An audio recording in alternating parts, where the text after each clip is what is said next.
Now we are starting with graphs of motion, and this is a discussion that requires a number of classes because really one class will never be sufficient to discuss about all aspects of this topic.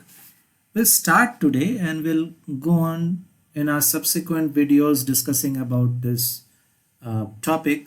So first of all, what I want to stress upon is that graphs of motion requires basic understanding of graphs, and so some discussion about graphs in general in the very beginning that will be helpful, I suppose.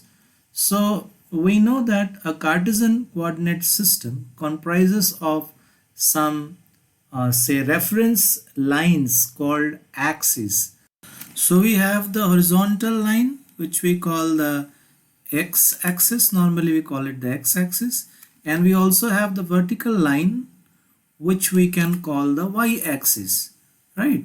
So this is actually the x-axis and this is the y-axis, and we actually take as a conventional practice to mark all the numbers to the right side of this meeting place of both the axes as positive and all the numbers to the left of this meeting place as negative. Similarly, this meeting place will have numbers above it as positive and numbers below this meeting place will be negative. This meeting place eventually is called the origin of this system. So we can mark the points in such a manner. We can say that this is positive 1, then positive 2, then positive 3, and so on. Similarly, here we will have negative 1 and negative 2 and negative 3 and so on. Now the point of interest is that the difference between these marks should be equal in all cases. Similarly, we have numbers on this axis as well. To the top of the axis we assign positive numbers 1, 2, 3 and so on. To the bottom of the axis we assign negative values like -1, -2 and -3.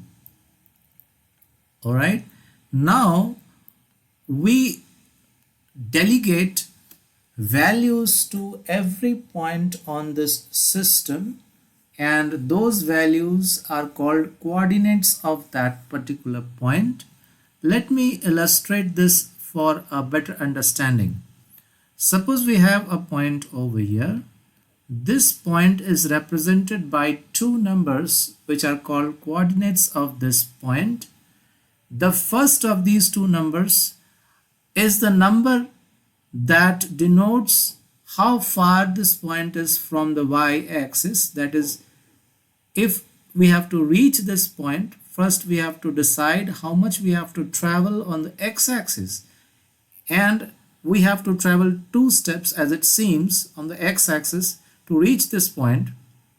Hence the first number that would actually explain this point or better notify the position of this point is the number of steps that we take on the x-axis to reach this point. The number of steps in this case is 2, and so we can write that the x coordinate is 2.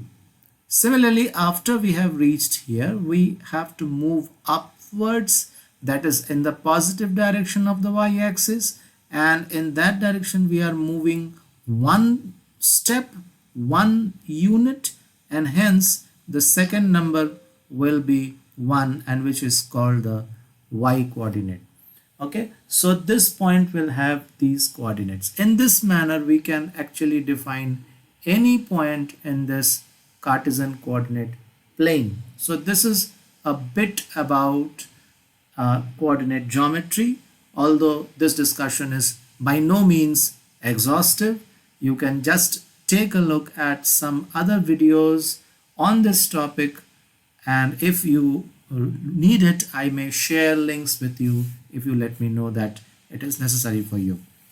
Okay, Let us move forward to graphs of motion, which is the topic of discussion today.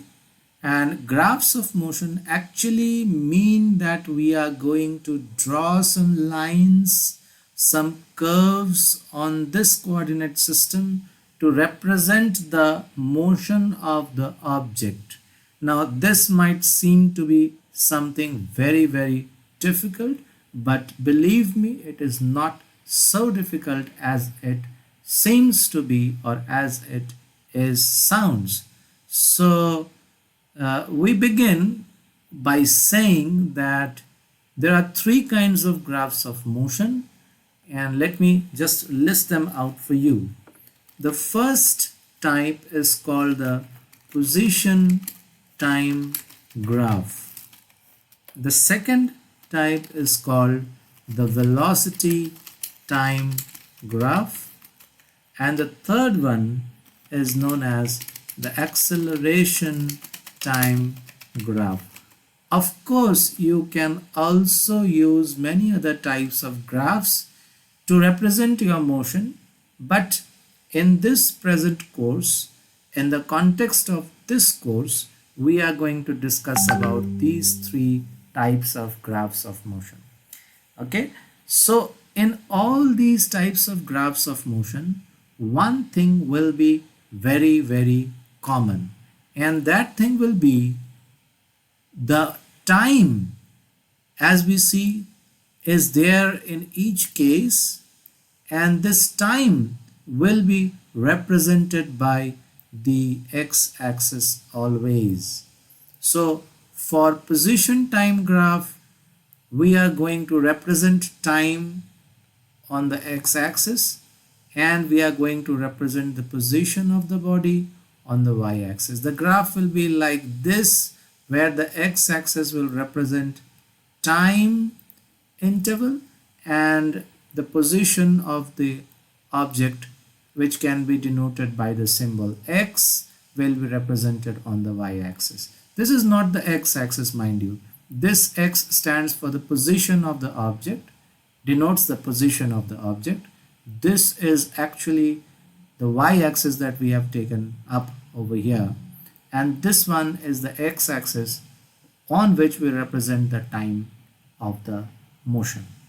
So this kind of graph is known as the position time graph, and it is also known as the xt graph. So you might have already guessed it correctly.